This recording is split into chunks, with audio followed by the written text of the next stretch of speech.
পক্ষশক্তি কে?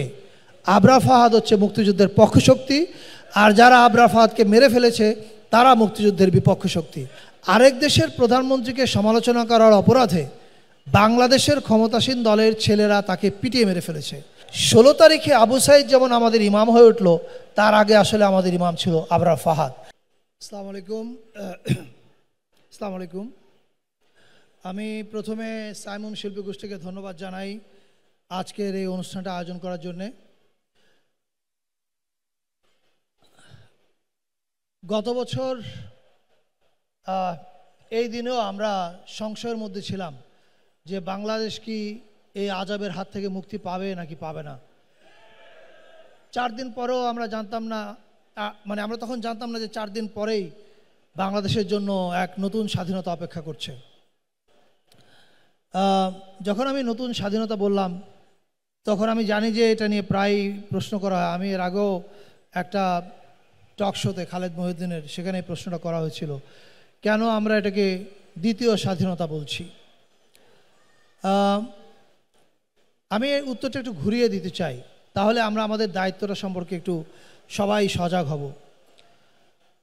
আপনারা জানেন যে আমাদের মন্ত্রণালয়ের উদ্যোগে, আমার ধারণা আপনারা জানেন না, কারণ আমাদের বেশিরভাগ ডকুমেন্টারি ক্ষেত্রেই কোথাও আমরা বলি না যে এটা আমরা করেছি, কিন্তু গত ডিসেম্বর থেকে আপনারা চিফ অ্যাডভাইজারের পেজে যত ডকুমেন্টারি দেখেন, যেগুলো আমাদের কালেকটিভ ন্যারেটিভ নির্মাণের একটা অংশ, এগুলো সবগুলোর পেছনেই আমাদের মন্ত্রণালয় এবং বাংলাদেশের অনেক ইয়াং ফিল্ম মেকাররা কাজ করছে। তার মধ্যে একটা ছবি আবরার ফাহাদকে নিয়ে বানানো, এটা সম্ভবত আজকে এখানে দেখানো হবে। এখন আবরার ফাহাদের কথাটা কেন বললাম? আবরার ফাহাদের ওই ছবিটা যদি আপনারা দেখেন তাহলে আপনারা বুঝতে পারবেন যে আমরা আসলে দ্বিতীয় স্বাধীনতা বলতে কাকে বুঝি। আবরার ফাহাদকে বাংলাদেশে কেন মরে যেতে হয়েছে? আবরার ফাহাদ তো বাংলাদেশের পক্ষে কথা বলছেন। আবরার ফাহাদ বলছেন পানির হিস্সার কথা, আবরার ফাহাদ বলছেন সার্বভৌমত্বের কথা। তো যে লোক বাংলাদেশের পক্ষে কথা বলল, তাকে কেন বাংলাদেশেরই একটা রাজনৈতিক দলের কর্মীরা পিটিয়ে মেরে ফেললো, এবং একটা স্বাধীন দেশে? এবং আবরার ফাহাদ যার সম্পর্কে লিখেছে সে এই দেশের কেউ না, সে আরেক দেশের প্রধানমন্ত্রী। আরেক দেশের প্রধানমন্ত্রীকে সমালোচনা করার অপরাধে বাংলাদেশের ক্ষমতাসীন দলের ছেলেরা তাকে পিটিয়ে মেরে ফেলেছে। And that was our Bangladesh, এটাই ছিল বাংলাদেশ। এবং এই বাংলাদেশকে কি আপনারা স্বাধীন বলতে পারেন? ইম্পসিবল। সার্বভৌমত্ব ছাড়া আপনি একটা দেশের স্বাধীনতা অকার্যকর। আমি মনে করি জুলাই আন্দোলনের অভ্যুত্থানের মধ্য দিয়ে বা বিপ্লবের মধ্য দিয়ে বাংলাদেশ যেটা অর্জন করেছে সেটা হচ্ছে বাংলাদেশ তার সার্বভৌমত্বকে টেক ব্যাক করেছে, যে সার্বভৌমত্ব তার হাত থেকে চলে গেছে। এখন সার্বভৌমত্বকে তো আমরা টেক ব্যাক করলাম, এবং আপনারা খেয়াল করেছেন বোধহয় আমরা দায়িত্ব নেওয়ার পরপরই স্বাধীনতা পদক আবরার ফাহাদের জন্য কোনো পদকই যথেষ্ট না, এটা ফর শিওর। বাট স্টিল আমরা স্বাধীনতা পদকে আবরার ফাহাদকে কেন ভূষিত করেছি, এটাও কিন্তু আমাদের একটা পলিটিক্যাল স্টেটমেন্ট ছিল। And the political statement is Abrar Fahad is the Real vanguard of our মুক্তিযুদ্ধ। আমরা যে বারবার মুক্তিযুদ্ধের পক্ষ এবং বিপক্ষ বলি, এটা বলার সময় ভুলে যাই আসলে পক্ষ শক্তি কে। আবরার ফাহাদ হচ্ছে মুক্তিযুদ্ধের পক্ষ শক্তি, আর যারা আবরার ফাহাদকে মেরে ফেলেছে তারা মুক্তিযুদ্ধের বিপক্ষ শক্তি। ফলে এই যে এখন যে আমি কথাটা বললাম, এটা হচ্ছে রিডিফাইনিং অফ দ্য ন্যারেটিভ। এখন এই যে আমরা আমাদের ন্যারেটিভকে রিডিফাইন করব, আমাদের হাতে অস্ত্র কি? আমাদের হাতে অস্ত্র হচ্ছে সত্য। সত্য কি? এই যে এত মানুষ মারা গেছে, জীবন দিয়েছে। আমি যখন জুলাইয়ের এই অভ্যুত্থান চলছে 36 দিন, তখন হয়তো আপনারা যারা আমাকে ফলো করেন জানেন আমি তখন অসুস্থ ছিলাম। আমার ট্রিটমেন্ট হচ্ছিল জুলাইতে, আমার জানুয়ারিতে একটা ব্রেন স্ট্রোক হয়েছিল। তখন ওই অনলাইনে আমি যতগুলো ফুটেজ দেখতাম এবং প্রতিদিন আমি আমার কথা বলার চেষ্টা করতাম, এবং সেখানে প্রত্যেকটা ছেলে যারা রাস্তায় বেরিয়েছে এরা কোনো দলের না, আপনি দল ভুলে যান। এবং যারা মারা গেছে শহীদ দেখেন, কোনো দলের পরিচয় নয়, স্কুলের ছেলে, কলেজের ছেলে, প্রত্যেকের বুকের মধ্যে আমি দেখতে পেয়েছি একজন করে আবরার ফাহাদ ছিল। সো 16 তারিখে আবু সাইদ যেমন আমাদের ইমাম হয়ে উঠলো, তার আগে আসলে আমাদের ইমাম ছিল আবরার ফাহাদ। এখন এই যে আমাদের ন্যারেটিভটা রিডিফাইন করা, এটা আমরা কি দিয়ে করব? এটা করতে হবে কালচারাল ফ্রন্টে, এবং এটা আমরা নানাভাবে করব। আপনি যে প্রতিদিন ফেসবুকে একটা কথা লেখেন, এর মাধ্যমে আপনি এই নতুন ন্যারেটিভ নির্মাণে আপনার একটা ইট, অর্থাৎ ইউ আর কন্ট্রিবিউটিং সামথিং। আপনি এই বিশাল দেয়ালে একটা ইট দিচ্ছেন।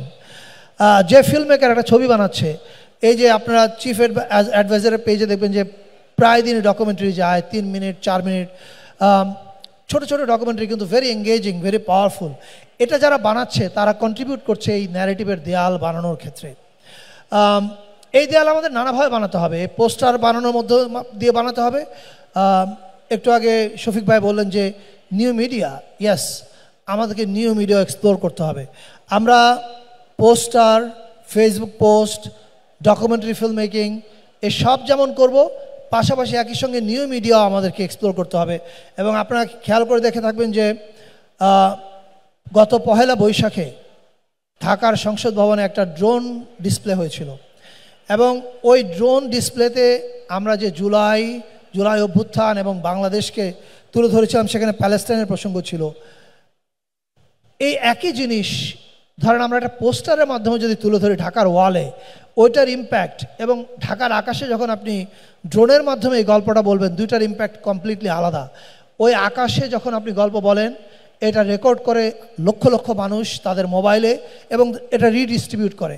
ফলে আমরা কেয়ারফুলি আমাদের সমস্ত কন্টেন্ট মেকিং এবং ডিস্ট্রিবিউশন মডেল অ্যাপ্লাই করার চেষ্টা করছি, এবং সেই অনুযায়ী আমরা কাজ করছি। এবং আমরা বিশ্বাস করি, আমরা তো অল্প কয়েকদিন আছি, আমাদের পরে যারা আসবেন নির্বাচিত হয়ে, তারা প্রত্যেকেই এই দায়িত্বটা পালন করবেন।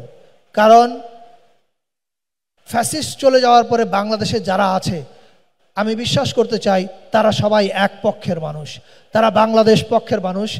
রাজনৈতিক বিরোধ থাকবে, তর্ক বিতর্ক থাকবে, ভোটের মাঠে অনেক কিছু হবে, কিন্তু এরা প্রত্যেকেই বাংলাদেশ পক্ষের মানুষ।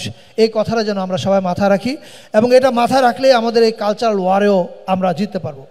আমি কালচারাল হেজিমনি নিয়ে এখানে অনেকে কথা বলেছেন, শফিক ভাই, সাদিক কায়ুম এবং আরও অনেকে বলেছেন। আমি ছোট্ট করে একটু বলতে চাই। আমি কিছুদিন আগে সাদিকদের আমন্ত্রণে একটা অনুষ্ঠানে গিয়েছিলাম, সেখানেও বলেছিলাম যে আপনি খেয়াল করলে দেখবেন যে বাংলাদেশের ইতিহাস এবং আমাদের যে সাংস্কৃতিক ক্ষেত্র, কালচারাল যে ফিল্ড, সেখানে 52-র আগে আর কোনো ইতিহাস নাই। 52-র আগে যেন বাংলাদেশ ছিল না, 52-র আগে আমরা কেউ ছিলাম না, যেন বাংলাদেশে 47 হয় নাই। এখন 47 নিয়ে তারা কেন কথা বলেন না? তারা কথা বলেন না এই কারণে, 47 নিয়ে কথা বলতে গেলে কেন বাংলা ভাগ হয়েছিল সে প্রসঙ্গ আসে, এবং বাংলা ভাগের রাজনীতি কথাটা তখন উঠে আসে। আপনি দেখবেন যে 52-র আগে এই যে বাংলা ভাগ, 1905-এ বঙ্গভঙ্গ, যে বঙ্গভঙ্গের সময় গান লেখা হয়েছিল বঙ্গভঙ্গের বিরুদ্ধে, সেই এলিট যারা ছিলেন তারা এবার 47-এ বাংলা ভাগের পক্ষে কেন বললেন? এই তর্ক, এই আলোচনাটা যদি আমরা না জানি, তাহলে আমরা 24-এর অভ্যুত্থানের পরে আমাদের পথ কি হবে সেটা চিনতে পারবো না। যে কারণে আমি এই কথাটা বলা শুরু করেছি। আমি বিশ্বাস করি আমরা থাকতে থাকতেই এরকম একটা ইনডেপথ টকের আয়োজন করব, যেখানে বাংলাদেশের হিস্ট্রিটা 1905, 47, 71, 24 আমরা পুরো ধারাবাহিকভাবে দেখব, এর সকল দোষ ত্রুটি, ভালো মন্দ সব নিয়ে। এবং এটা যখন আমরা করব, তখন দেখবেন যে 24-এর পরে আমাদের রাস্তা কি হবে সেটা আমরা চিনে যাব। তখন বুঝতে পারবেন যে যেই কালচারাল হেজিমনি দিয়ে আমাদেরকে শাসন এবং শোষণ করা হয়েছে, সেটা আর সম্ভব হবে না। আমি শেষ করব একটা কথা বলে, কালচারাল হেজিমনি কত ভয়ঙ্কর জিনিস, এবং কালচারাল হেজিমনি কিভাবে ফ্যাসিজমকে ফিট করেছে তার একটা উদাহরণ দিয়ে। আপনারা সবাই খেয়াল করেছেন, এই জুলাইতে যখন কোটা নিয়ে আন্দোলনটা প্রথম শুরু হয়, আমি 16 তারিখে তখন আমার ফেসবুকে একটা লেখা লিখেছিলাম, নিজের গল্প বলছি, মাফ করবেন। আমি সেখানে লিখেছিলাম যে আপনারা যদি মনে করেন এটা একটা চাকরির আন্দোলন, তাহলে ভুল করবেন। এটা নিজের দেশে প্রথম শ্রেণীর নাগরিক হিসেবে বাঁচার আন্দোলন, এটা আত্মমর্যাদার আন্দোলন, এবং কিন্তু দেখেন আমরা সবাই জানতাম কোটা একটা উপলক্ষ মাত্র, কিন্তু আমাদের বাংলাদেশের 17 কোটি মানুষের মঞ্জিলে মকসুদ ছিল ফ্যাসিজমের অবসান, আমরা সবাই জানতাম, রাইট? কিন্তু আমরা জানার পরও আপনি দেখবেন বিএনপি, জামায়াত, এমনকি সকল রাজনৈতিক দল তারা কেউ কিন্তু বলে নেই আমরা এই আন্দোলনের সাথে আছি। কেন বলে নেই? And there is a strategy. তারা বলে নেই কারণ তারা খেয়াল করেছে আমাদের দেশে কালচারাল হেজিমনির নামে মিডিয়াগুলো আমাদের মধ্যে এমন বিষ ঢুকিয়েছে, সেই বিষের অর্থ হচ্ছে এই যে বিএনপি জামাতের কেউ গুম হলে তোমার কান্নার প্রয়োজন নাই, বিএনপি জামাতের কেউ মারা গেলে তোমার কান্নার প্রয়োজন নাই।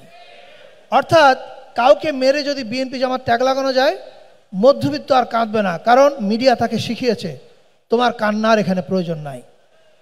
যেই কারণে আমি এই 24-এর আন্দোলনের সময় যে প্রধান রাজনৈতিক দলগুলো বিএনপি, জামাত সহ যারা আছে তারা যেই কৌশল অবলম্বন করেছিল আমি সেটাকে স্যালিউট জানাই। আমি মনে করি তারা এটাকে তারা এটাকে রাজনৈতিক শেপ না দেওয়ার কারণে হাসিনা তার সবচেয়ে বড় অস্ত্র যেটা মিডিয়া, সেটা দিয়ে এই আন্দোলনটাকে খুন করতে পারে নাই, এবং যে কারণে সামান্য আন্দোলনটা বড় গণ অভ্যুত্থানে পরিণত হয়েছে। তাহলে দেখেন এই যে কালচারাল হেজিমনির কথা বলা হলো, এই হেজিমনি এমন এক জিনিস যে চিনিয়ে দেয় একটা লোকের রাজনৈতিক বিশ্বাস বা রং বা ধর্মীয় বিশ্বাস যদি এরকম হয়, সে মরে গেলেও তুমি কান্নার কোনো প্রয়োজন নাই। And that is a problem.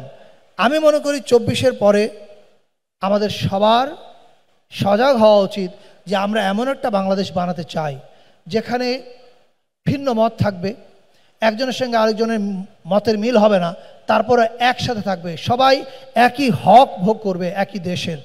এইটা যদি আমরা বানাতে পারি তাহলে আমরা কালচারালি আওয়ামী লীগের ফ্যাসিজমকে পরাজিত করতে পারবো বলে মনে করি, এবং আমরা সেই পথে যাত্রা শুরু করেছি। আপনারা খেয়াল করেছেন যে গত পহেলা বৈশাখে 54 বছরের ইতিহাসে বাংলাদেশে বাঙালি জাতীয়তাবাদের ন্যারেটিভ থেকে বের হয়ে এসে আমরা পহেলা বৈশাখটা বাংলাদেশের সবার হয়ে উদযাপন করেছি, এবং এটা কিন্তু একটা মেজর কালচারাল প্যারাডাইম শিফট। আমি মনে করি বাংলাদেশ আর এই প্যারাডাইম শিফট থেকে ঘুরে আওয়ামী লীগের ফ্যাসিবাদের বাঙালি ফ্যাসিজমে যাবে না।